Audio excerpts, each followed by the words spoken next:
Hey guys, this is Shoni coming to you with vlog number 3. So I did go to the doctor's on January the 25th and met with the bariatric surgeon. And the consultation went, let me think about it. It went well. It went well. I did not receive a definite answer um, as to if I would get my revision surgery. Let me just say that. But the consultation took about an hour and a half. I was very pleased. He took his time with me explaining what happens and the process and what we need to do, him and I as a team, our homework, so that this possible revision can take place. So again, it was not a definite answer. However, he told me, so I got two instances. So one was, of course, me having a revision surgery, which is really what I want. The second was to do what I did in the beginning of my bariatric surgery 10 years ago and really follow my food regimen to a T, and that is discontinuing foods that I have allowed to, you know, come back into my daily diet. So, because I had the gastric bypass surgery 10 years ago, the qualifying factor before was the fact that I was overweight. And I never had a procedure before, a weight loss procedure. So, with that alone, it made me eligible to have the surgery as long as I completed a 6-month program and followed the steps. I would receive a surgery date and then have my surgery, which I did. But this go around, because I already had the surgery, and now I'm trying to prove or provide a reason as to why I want to have a revision surgery. So with that being said, I learned at my consultation is that there's some tests that's going to have to take place to prove if I can have the surgery. So one of the instances will be if something is going wrong with my stomach, meaning when the first procedure took place, maybe something healed or didn't adhere like it was supposed to, things of that nature. And so a series of tests have to take place in order for the doctor to do his homework to see if I will be able to be granted this revision. So, he is one of the surgeons here in Maryland that um, does do the revision surgery, so that's a big plus. And he did say 50% of his patients have received it, and so that was good to hear. But he said the worst case would be just me working my steps like I did in the beginning, and partnering with the nutrition and really changing, my eating habits, and to kind of narrow down what my triggers are and what I have actually put back into my diet that has caused me to lose weight. One of those things I know is lack of activity, and I'm being honest. Not exercising. I was active roller skating, swimming, exercising in the gym, doing exercise classes such as Zumba, things like that. And I'm not doing those things here lately. The other thing would be is to cut out some of the foods we talked about the keto diet, and what that looks like, and that means no bread, no pasta, no carbs, the right carbs, no potatoes, no grains. Um, he also asked me to research insulin index, because he talked about how when you eat these foods that are high in carbs, you then your body then have these insulin spikes where it kind of goes up and then comes down, and that is caused by frequent eating. And it does make sense, because when I had my procedure, I remember going a couple days and had to think about whether or not I ate anything. So it was that serious.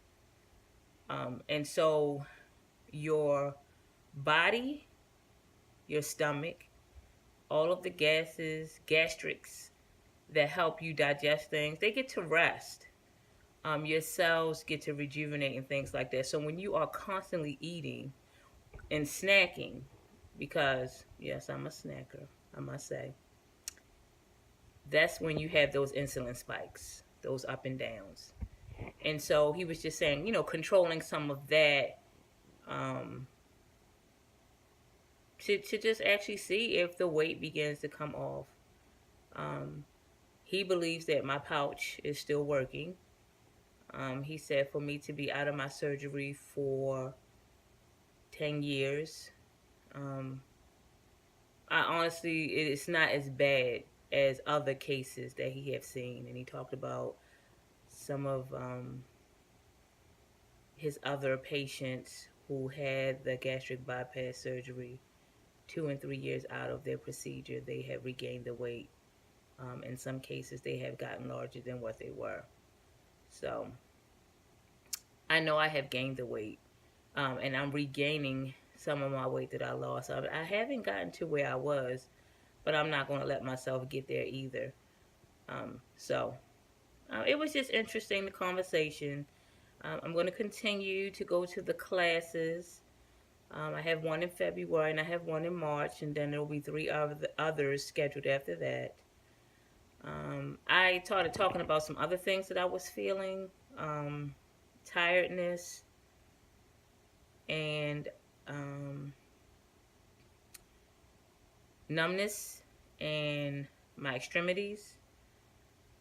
And sometimes my fingertips get cold, and I have to take extra measures to, warm them up.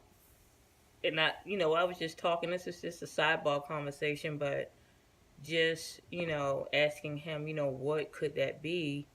And he immediately said, it sounds like your iron is low. And he said, we need to check your levels just to see where you are to get a baseline. And I was able to do that, and the nurse practitioner called me, and he was right.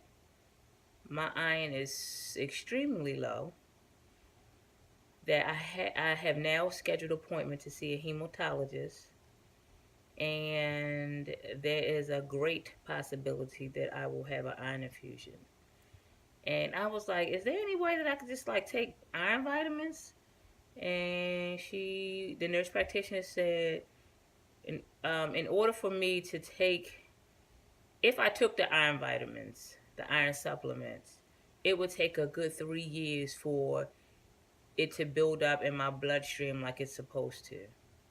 So basically, I'm going down the path of becoming anemic, and that's not good. Where my body, my blood cells are not developing the hemoglobin that they need. So iron is very important.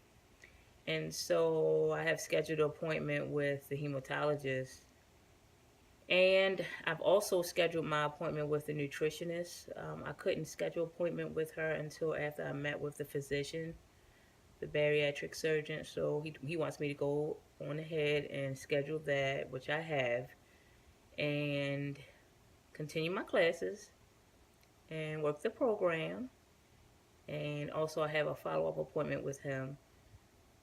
So we'll see. I have to, I forgot. I have to have, he wants me, The additional test that he wants me to take is an x-ray of my stomach, so he can see what's going on. I have to drink this barium, and when it goes down my stomach, they can see the stream of it, the flow, just to make sure there's no irregular flow and it's still going down the way it's supposed to. And that's one of his tests that he has to do. And then I'll also, once we have that, he'll schedule me an EGD, which they'll do an actual scope and put down in my stomach. And then he'll have a closer look as to, you know, what's going on with my stomach. And if he finds something, then that's the greater possibility that I'll have my procedure. But if he doesn't, then I will have to do what I have to do to get back on track with eating the correct things, exercising, and using that mind power to really do what I have to do to get these 30 to 50 pounds off. I'll be happy with that. So that's the update. I know I talked about being fearful in my last video, but I'm not fearful, guys. I'm not. I believe this process is my process, and I also believe that this process is the process that God wants me to go through. And I do believe that if He wants me to have this surgery, I'm going to have it, if it's for me, if it's really for me. If not, then I'm going to have to do what I have to do and really buckle down and exercise and eat right, use my willpower along with support, and get this thing done. I'm not going to let this weight become me, and I'm just going to say that I'm not going to let this weight to become me. I do love me very much. I love me, but when I was smaller in size, was I a better me? Yes, because I had the energy to do a lot of things that I like to do, activities and things like that. And some of that is I just don't have it anymore. It's I'm at work and I'm home and I'm being with my family and that's it. And it's more to life than that. And so that's the update. I look forward to sharing more videos with you. Again, my plan is to do weekly vlogs or videos.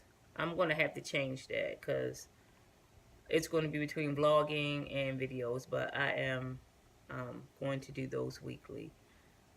And I'm learning this YouTube thing and how it works, and subscribers and things like that. So it's a process for me learning all of that when you're not used to doing it. My daughter helps me edit the videos a little bit because that's her thing, but she's not always available to help me do that. So a lot of these things is just me, just cut and dry me. No frizzles or frazzles, no dings and bings, just me. And so it's the honest truth and me sharing my story, my journey with you guys.